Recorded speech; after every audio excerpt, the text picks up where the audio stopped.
काश्मीरमधील अनंतनाग जिल्ह्यातील पहलगाम येथील मिनी स्वित्झर्लंड म्हणून प्रसिद्ध पर्यटन स्थळ वेस्टर्न व्हॅली येथे दिनांक 22 एप्रिल रोजी दुपारी 3 वाजताच्या जवळपास हिंदू धर्मीय पर्यटकांना धर्म विचारून आतंकवाद्यांकडून गोळीबार करण्यात आला। या भ्याड हल्ल्यात जवळपास 28 निष्पाप नागरिकांचा जीव गेलाय।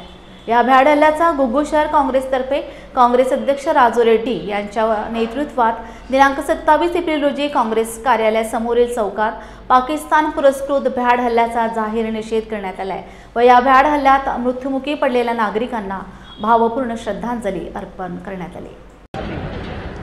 जम्मू कश्मीर में 22 अप्रैल रोज दिन में जो आतंकवादियों ने हिंदुस्तान का पर्यटकों पर में जम्मू कश्मीर में जो हमला किया, जिसमें 28 लोग वहाँ पर मर गए हैं और जो मर गए उनके आत्मा को शांति मिले और यहाँ पर कांग्रेस ऑफिस की तरफ से, शहर कांग्रेस कमेटी की तरफ से उसको श्रद्धांजलि दिया जा रहा है।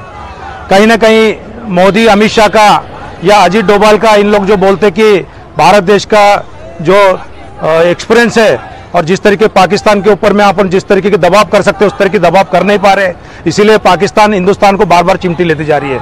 इसलिए मैं मोदी सरकार जो है कहीं ना कहीं विफलता हो गई है और यहाँ पर हिंदुस्तान के ऊपर में जिस तरीके के हमले हो रहे कहीं ना कहीं मोदी सरकार का विफलता है, इंटेलिजन्स का विफलता है। इसलिए आज हम लोग विरोध, आज आम्ही राजूभाऊ रेड्डी यांच्या अध्यक्षतेखाली हा निषेध मोर्चा इथे आलेला आहे। पहलगाममध्ये 22 एप्रिलला जे कृत्य झालेलं आहे, जे निष्पाप लोक फिरायला तडपत्या उन्हात, ते लोक थंड हवेचे ठिकाण म्हणून काश्मीरला फिरायला जातात लोक, तिथे अशा प्रकारे कृत्य होईल असं ते घरून विचारही करून नसेल गेले आणि तिथे ते मृत्यू पावले। तेव्हा त्यांच्या सोबत असलेल्या महिला कशा आक्रोश करत होत्या आपण सगळ्यांनी बघितलंच आहे। पण आणि पुन्हा काही लोक तिथे जे होते ते कुठे कुठे लपले, कोणी जंगलातून पळाले, कोणी रस्त्यातून लिफ्ट मागून आले, कोणी ड्रायव्हरच्या घरी राहिले। अशा प्रकारे लोकांची तिथे अवहेलना झाली। याला जबाबदार कोण आहे? तर मी नरेंद्र मोदी यांना प्रश्न विचारते की भारतात कुठे सुरक्षितता आहे, तर आम्हाला याचं उत्तर द्यावे। बस इतकं बोलून मी 2 शब्द संपवते।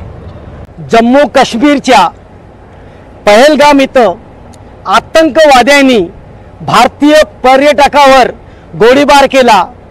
या भयाड हल्ल्यामध्ये आमच्या देशातील 28 नागरिक मरण पावलेले आहे। आज घुग्गू शहर काँग्रेस कमिटीच्या वतीनं आम्ही सर्व भारतीयांना या ठिकाणी भावपूर्ण श्रद्धांजली अर्पित करत आहोत आणि या हल्ल्याचा जाहीर निषेध करीत आहोत। पाकिस्तान समर्थित आतंकवाद्याकडून हा हल्ला झालेला आहे। आम्ही काँग्रेस कमिटीकडून याचा निषेध करतो आणि आम्ही निषेध करतो या देशातील मोदी सरकारचा। भारतीय फौज म्हणलं तर दुश्मनाच्या अंगावर काटा उभा होतो।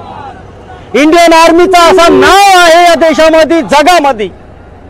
मात्र ही घटना ज्या वेळेस घडली 2000 पर्यटक त्या ठिकाणी होते, मात्र त्या ठिकाणी एकही सुरक्षा रक्षक नव्हता। ज्या वेळेस पुलवामाचा हत्याकांड झाला, इतका मोठा हत्याकांड झाल्यानंतर तरी काश्मीरमध्ये सुरक्षा व्यवस्था अगदी चोख असायला पाहिजे होती। मात्र या देशातल्या गृहमंत्र्यानं फक्त आणि फक्त पार्ट्या तोडण्यामध्ये, राजकारणामध्ये आपला वेळ घालवला आणि मोदी सरकारनं अग्निवीर सारख्या फालतू योजना आणून या देशाच्या सैन्य बळाचा मनोबल कमजोर केलेला आहे। म्हणून वास्तविक या हत्याकांडाचे दोषी या देशाचे पंतप्रधान नरेंद्र मोदी आणि या देशाचे गृहमंत्री अमित शाह आहे। आम्ही त्यांचा देखील काँग्रेसच्या वतीनं या ठिकाणी निषेध करतो।